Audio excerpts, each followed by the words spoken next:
Assalamualaikum warahmatullahi wabarakatuh. Halo semuanya, salam hangat dan salam sayang untuk kalian semua yang lagi tonton video ini di jam berapapun dan dimanapun kalian berada.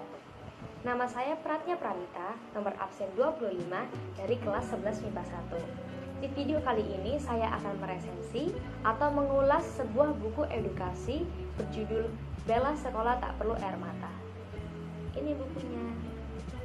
Novel ini ditulis oleh Munif Chatib dan kemudian cetakan pertamanya dirilis atau diterbitkan di bulan Juli 2015 oleh penerbit Kaifa PT Mizan Pustaka di Ujung Berung, Bandung. Secara keseluruhannya, novel ini memiliki 200 halaman. Sekilas informasi, Munif Chatib ini merupakan seorang praktisi pendidikan, juga penulis buku. Novel Bella Sekolah Tak Perlu Air Mata ini merupakan karyanya yang ke-6.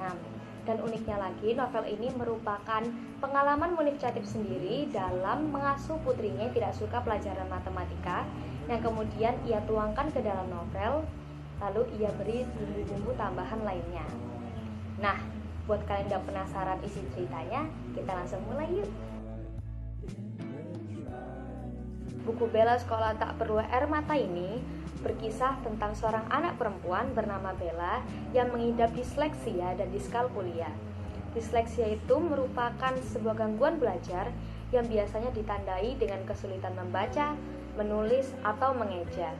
Sedangkan untuk diskalkulia sendiri merupakan kesulitan dalam memahami matematika. Buku ini diawali dengan perjuangan Salma yang sedang melahirkan anak pertamanya, ditemani Alwan sang suami. Dan setelah 10 jam lamanya berjuang, lahirlah seorang anak perempuan yang kemudian diberi nama Salsabila yang nantinya akan kita kenal dengan nama Bella. 2 tahun berlalu, ternyata Bella tumbuh tidak seperti anak usia 2 tahun pada umumnya. Bella yang mengalami kesulitan dalam berbicara ini pun tentu saja membuat Alwan dan Salma khawatir kalau ternyata anaknya bisu maupun autis.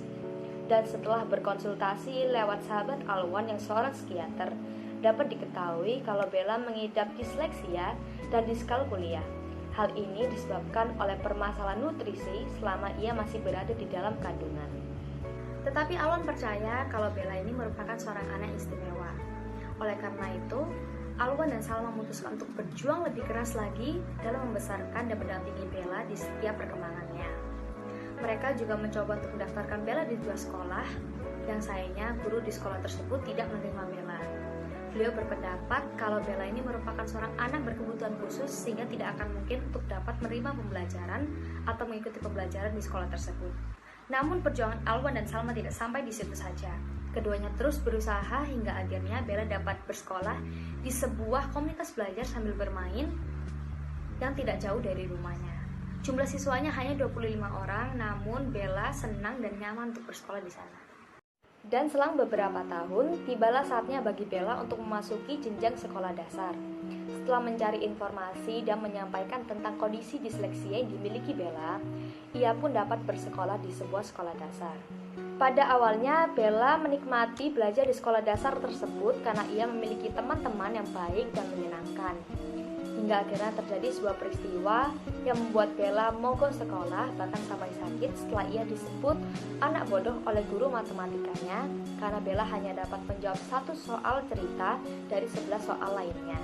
Meskipun sudah dibujuk berkali-kali oleh kedua orang tuanya, Bella tetap menolak dan mengatakan kalau ia tidak mau masuk ke sekolah.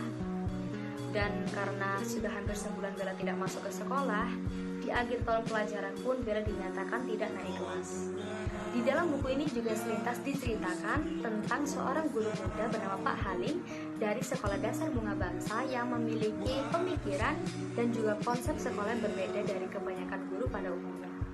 Ide-idenya ini seringkali berseberangan dengan maksud atau tujuan kepala sekolah yang menurutnya hanya memikirkan dan mencari keuntungan dari publik semata. Paling beranggapan bahwa sekolah seharusnya diperuntukkan ke seluruh anak tanpa terkecuali, entah anak yang nakal, entah baik, ataupun pintar, bahkan anak yang memiliki hambatan juga harusnya mendapatkan pendidikan yang sama layaknya dan juga setara. Bella pun akhirnya dipindahkan ke sekolah dasar Bunga Bangsa setelah Alwan melihat sendiri kondisi sekolah juga gurunya yang lebih ramah dan menghargai setiap murid.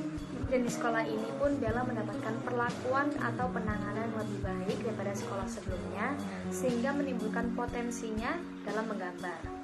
Saat Bella ditanya tentang cita-citanya, ia pun menjawab kalau ia ingin menjadi desainer internasional suatu saat nanti.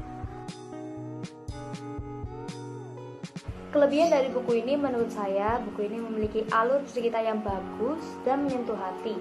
Saya sebagai pembaca seperti dapat merasakan perjuangan Alwan dan Salma dalam membimbing Bella. Selain itu, buku ini memiliki cover yang menarik dan juga ada sejumlah puisi di setiap akhir bab yang membuat buku ini semakin menarik.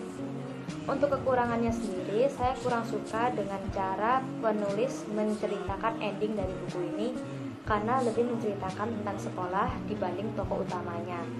Ada juga beberapa bagian yang tidak dijelaskan secara rinci, sehingga saya tidak dapat tahu bagaimana hubungan antara bagian ini dengan bagian selanjutnya.